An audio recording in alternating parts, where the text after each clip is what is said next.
Einzigste, ich habe auch einen kleinen Negativpunkt gefunden, beziehungsweise, ja, was heißt negativ? Dieses Teil ist entwickelt worden für nah bis mittlere Distanz. Und jetzt schießen wir hier unten mit dem bösen Dinger noch drauf. Der Akku reicht noch.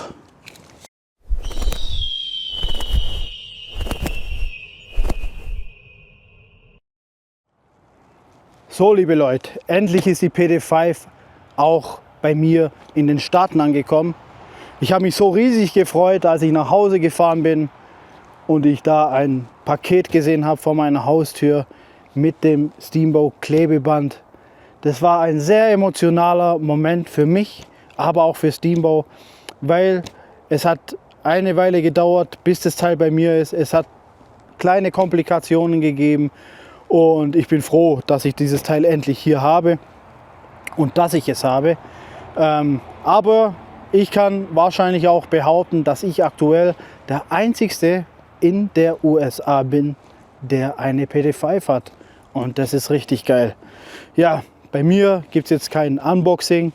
Da gibt es natürlich schon mehrere. Schaut bei Mac oder schaut bei Grossbow Concepts. Da gibt es genug Unboxings über die PD5, aber auch Details. Ich packe euch das Teil aus und sage euch, was ich davon halte. Ich habe es ja schon ausgepackt, ich habe es auch schon getestet, aber ich will euch das auch noch näher bringen und will euch natürlich auch sagen, was ich davon halte. So, dann packen wir das Ganze mal aus. Ich habe hier eigentlich den perfekten Rucksack für das Teil, um das Ganze auszupacken. Ich habe hier einmal den Bogen drin und hier die PD5. Mehr braucht man nicht. Klappschaft auf, Pin auf, Bogen rein, spaßig sein. Kleiner Gag am Rande. So, fertig ist das Teil. Ich habe sie schon benutzt, man sieht's. Die ist schon sehr benutzt und ja, ich möchte euch jetzt ein paar Dinge sagen, was ich cool finde, was nicht. Vorab, ich hatte vorher kein Metallmagazin, also kann ich das nicht mit dem Metallmagazin vergleichen und deswegen finde ich das nicht tragisch. Die PD5 hier ist noch komplett im Originalzustand. Ich habe hier den Protektorbogen, ich habe hier die Pro-Version mit dem Tritium-Leuchtkern. Ich habe hier sogar noch den originalen Stock drauf. Den finde ich, muss ich ehrlich sagen, akzeptabel. Den alten, die alte Version, wo sonst immer drauf war bei Steamboat Produkte, den fand ich nicht so gut. Da war nur, ja, das war nur so lappriges Zeug. Aber den hier, muss ich ehrlich sagen, ist wirklich akzeptabel und gut. Gefällt mir richtig gut. Und ja, was habe ich jetzt hier so für eine Meinung oder für Ansichten für die PD5? Also grundlegend finde ich, klar, ist wieder der Body, den man kennt. Finde ich auch sehr, sehr gut, weil das einfach flexibel und modular ist. Gefällt mir richtig. Man hat hier, ich weiß nicht, ob man es sieht, verstärkte Seitenplatten. Allein schon wegen den Spannhebeln. Die sind natürlich ja auch anders. Man sieht es hier. Ich hoffe, man sieht es. Man sieht es, die sind eckig. Und die kann man ein bisschen abkanten, wobei ich finde es jetzt nicht so tragisch. Manche, also in der Community habe ich gehört, dass manche die ein bisschen abgeschliffen haben. Ich habe jetzt da weniger ein Problem bisher. Also bisher habe ich noch weniger ein Problem damit. Und ja, was soll man sagen? Der Originalgriff finde ich eigentlich auch ganz cool. Den kann ich auch so lassen. Den lasse ich auch hier dran. Ich brauche den nicht weiter vor. Also bei mir geht's. Ich komme ganz gut klar mit dem Protektorbogen. Ich könnte es auch noch ein bisschen weiter nach hinten machen. Aber je weiter nach hinten, je kürzer habt ihr den Hebel, desto schwerer ist es einfach zu spannen. Und ich muss sagen, der Protektorbogen hat schon Power. Was gefällt mir noch an dem Ding? Hier der Pin wurde auf jeden Fall verbessert. Da ist eine kleine Feder mit drin. Sehr sehr cool. Da kann nichts mehr rausgehen. Ich habe hier ein Safety drin. Ich persönlich brauche kein Safety. Wer es braucht, kann sich glücklich schätzen natürlich. Ich brauche es nicht. Jo, was haben wir hier? Metallmagazin. Und das kennt ihr, ich weiß nicht, ob man es irgendwie erkennt in der Kamera. Ich glaube, es ist ein bisschen doof in der Kamera. Auf jeden Fall das Tritium-Leuchtkorn. Ich habe sogar in der Nacht mal getestet.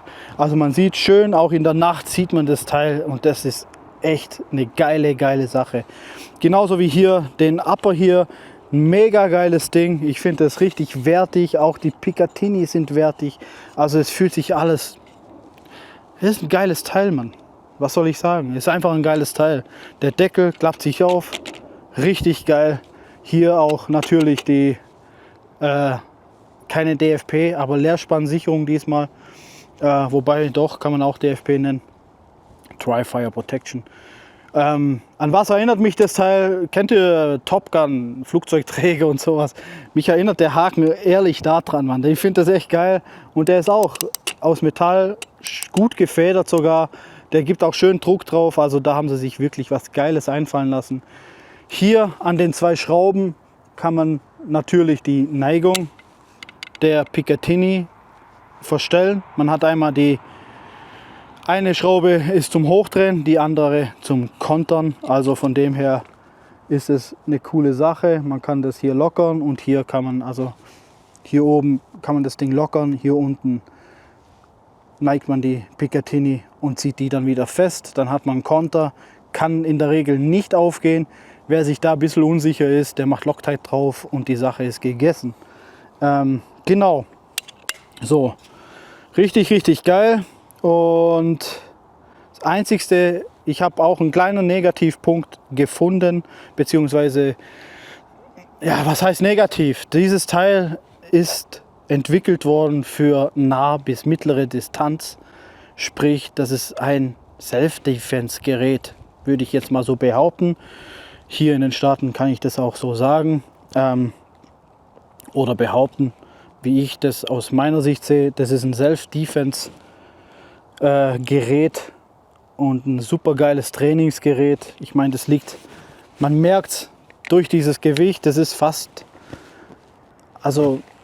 wie eine AR, also keine Ahnung. Wenn sie ein bisschen schwerer wäre, wäre sie wie meine, aber ist geil, ist einfach geil. Das Handling, ich finde es mega. Das Handling ist mega, geht super gut, also richtig geil. So, jetzt kommen wir hier zum kleinen negativen Punkt. Und zwar habe ich hier diese Rail, die hat minimal, also man kennt es wahrscheinlich auf der Kamera nicht mal, minimal hat die Luft oder Spiel, sage ich mal.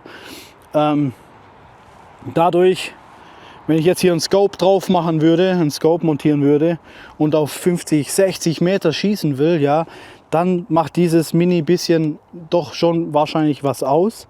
Aber dadurch, dass dieses Teil halt Close bis Mitteldistanz ist, spielt es eigentlich keine Rolle, weil man baut eigentlich theoretisch kein Scope drauf. Und mit diesem Teil hier braucht ihr eh keinen Scope. Für mich, also ich persönlich, muss ich ganz ehrlich sagen, also dieses Tritiumkorn-Visier, nö, ich mache da nicht mal einen Red Dot drauf, weil dieses Teil ist schon geil genug und ich will ja nicht auf exakte Präzision, wobei dieses Teil, das werdet ihr gleich sehen, ist dennoch präzise und geil, muss ich wirklich sagen. Und ja, ich sag mal, wir testen das jetzt einfach mal.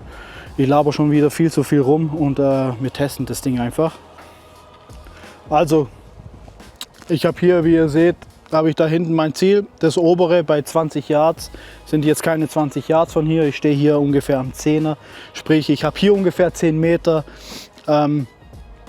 Ich kann auch noch weiter weggehen, aber wir machen es jetzt erstmal mit 10 Meter. Das obere Teil ist meins und ja, das untere ist ein ganz altes vom Verein. Und jo, einfach geil, wie der Deckel aufgeht. Die Pfeile, ich habe hier, weil bei der Pro-Version werden diese Jagdpfeile oder diese Kampfpfeile da mitgeschickt. Ich finde die böse. Die können wir nachher hier unten im unteren Ziel können wir die noch reinjagen. Zumindest mal einer. Ich will wissen, was der treibt. Ich habe es noch nicht ausgepackt, diese Pfeile. Will wissen, was der treibt. So. Also hauen wir hier das Ding rein.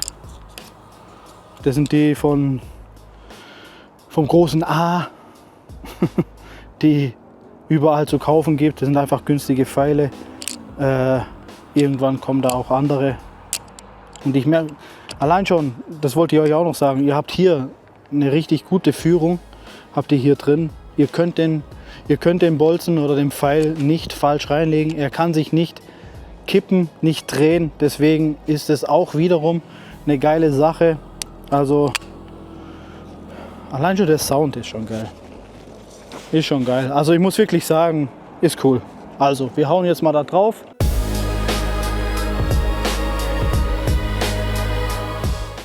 Und zwar, ich versuche mal so präzise wie möglich zu schießen. Und zwar versuche ich jetzt erstmal auf den links oben, werde ich da drauf zielen. Jetzt werde ich auf rechts oben gehen.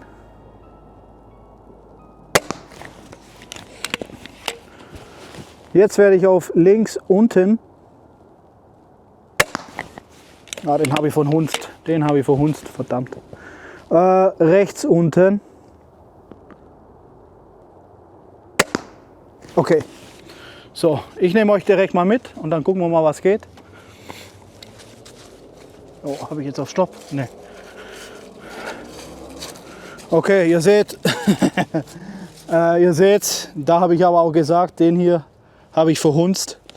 Und hier, also da habt ihr schon, das ist schon, ich meine, das Tritiumkorn ist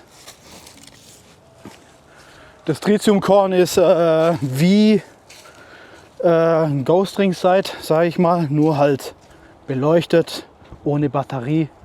Und das funktioniert ganz gut. So, jetzt gehen wir gerade noch mal 5 Meter weiter nach hinten.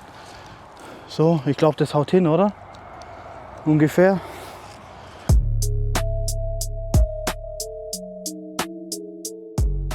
Also ich hoffe, man erkennt, hier ist der 10er, hier hinten ist mein Ziel. Das ist der 20er, also und ich bin hier circa 4 bis 5 Meter. Ich denke mal, es sind eher 5 Meter vor diesem Ziel. Sprich, da haben wir zwischen 14 und 15 Meter. Ich mache das Ding jetzt nochmal voll. Macht schon Fun. So, und dann probieren wir mal, was das Ding hier geht. Und ich werde jetzt immer auf exakt die Mitte zielen, oder ich versuche es zumindest.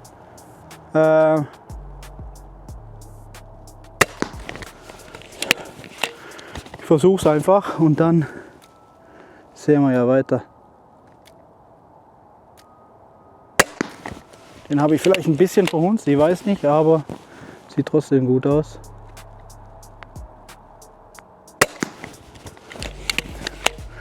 Was haben wir denn hier noch drin? Noch 2.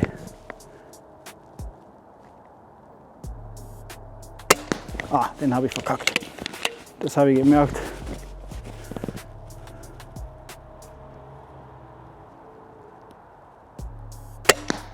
So, dann nehme ich euch direkt mit.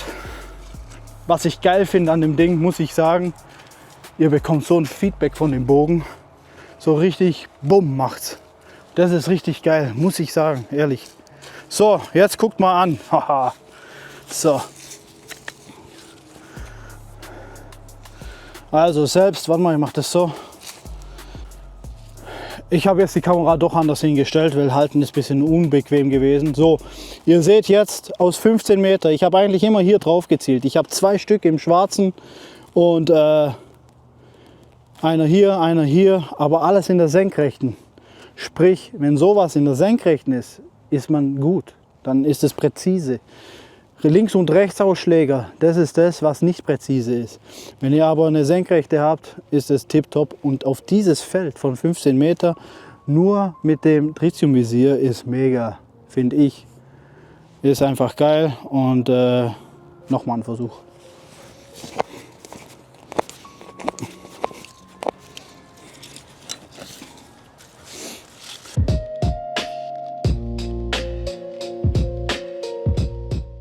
Also, wir werden hier nochmal jetzt eine Runde reinmachen.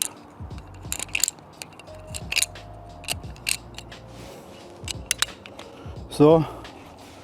Und ich werde hier jetzt immer auf einen Punkt zielen und dann sehen wir, was das für eine Gruppe hingibt.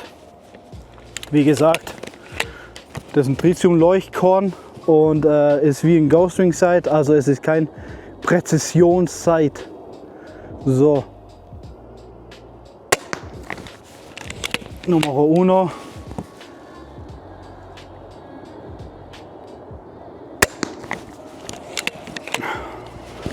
Due.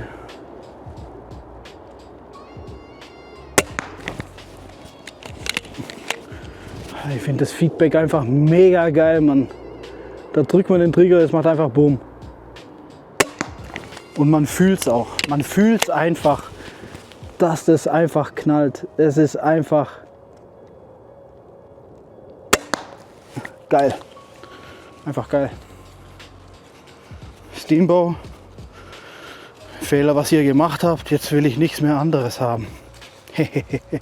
Also ich habe hier diese Gruppe jetzt geschossen. 15 Meter. 15 Meter frei stehend. Der ist ein bisschen der Ausreißer gewesen, aber so trotzdem eine Faustbreite aus 15 Meter mit dem Tritium-Korn. So, wie gesagt nochmal, das ist wie ein Ghost Ring Sight und da muss man doch exakt in der Mitte sein, sprich man hat also, oh, vielleicht habe ich das hier, warte mal. Oh ja, fast. Genau, Moment.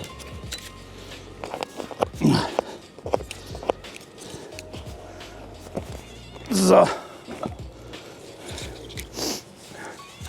Also man hat das Tritiumkorn, ich weiß nicht, ob man es in der Kamera sieht, ich glaube man sieht es halt einfach nicht so. Ich weiß nicht. Also es sieht ähnlich aus wie das hier, nur ohne diese Striche. Man hat den Kreis, den Zirkel und den Punkt, den Dot. Und je nachdem wie man hält, verschiebt sich halt den Dot ein bisschen. Wenn der nicht exakt in der Mitte ist, dann verschiebt man sich ein bisschen. Von dem her, deshalb ist das einfach für mittlere und nahe Distanz gemacht. Einfach auf, ja, was soll ich sagen, Self-Defense. Und Spaß und Training und einfach ein geiles Teil, muss ich ehrlich sagen. Und jetzt schießen wir hier unten mit dem bösen Dinger noch drauf. Der Akku reicht noch.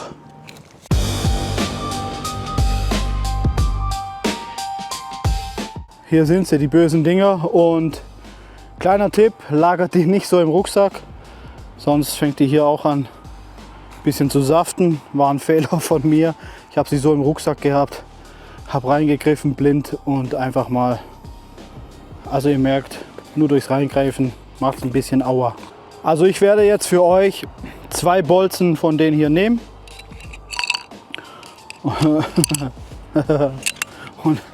und hier ins untere Ziel rein pfeffern. Ich hoffe, ich kriege sie wieder, weil die Pfeile sehen richtig cool aus und sind vielleicht auch cool. So. Oh, da hört man, oh Alter, die sind bestimmt eingetaucht. Fuck.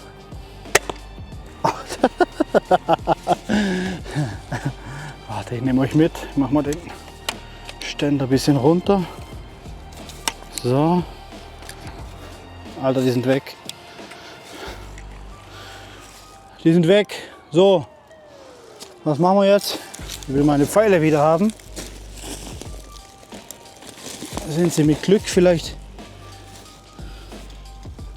Nee. Naja, ich muss sie suchen und ja.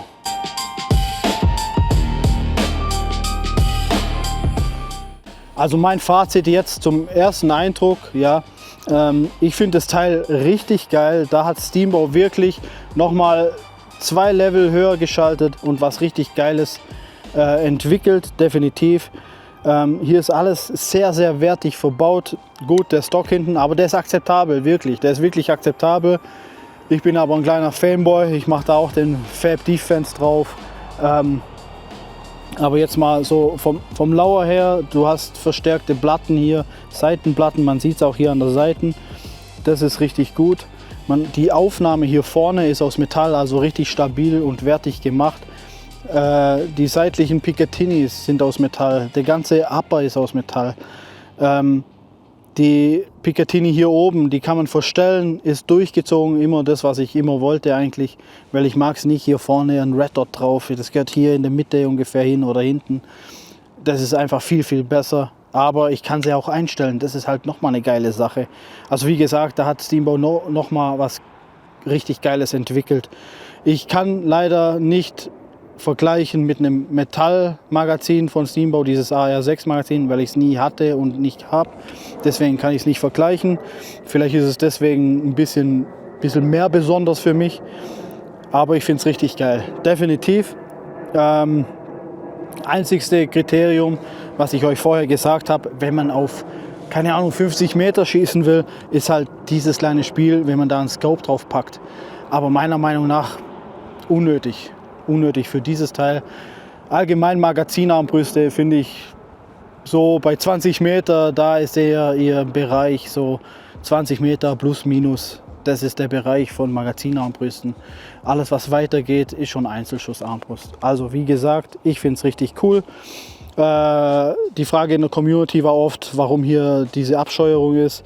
Das kann an der Verpackung liegen, an der Lagerung oder auch am Beschichten selbst kann das passieren. Von dem her, aber es ist scheißegal. Das macht nichts aus. Und ja, wie gesagt, mega geiles Ding. Und man wird sehen, was die Zeit bringt. Aber bisher finde ich es richtig cool. So, jetzt werde ich erstmal noch meine Pfeile hier noch mal suchen. Ich werde wahrscheinlich den Sack aufschneiden und den Müll schmeißen. Wird keiner vermissen. Ist sowieso ein alter Sack. Und gucken, ob ich die Pfeile wiederfinde, weil die will ich garantiert wieder. Weil die gehen rein. Also wisst ihr Bescheid, falls dir mein Kanal gefällt, du ihn cool findest, was ich mache, lass ein Like da, vor allem lass ein Abo da. Guck nicht nur, sondern lass auch ein Abo da. Damit unterstützt du mich, damit motivierst du mich ganz einfach. Es ist wirklich so. Und ja, es bringt voran und das macht immer mehr Bock, euch einfach Stuff zu zeigen. Also lass ein Abo da und ein Like, wäre ich sehr, sehr dankbar. Und dann sieht man sich bis nächstes Mal.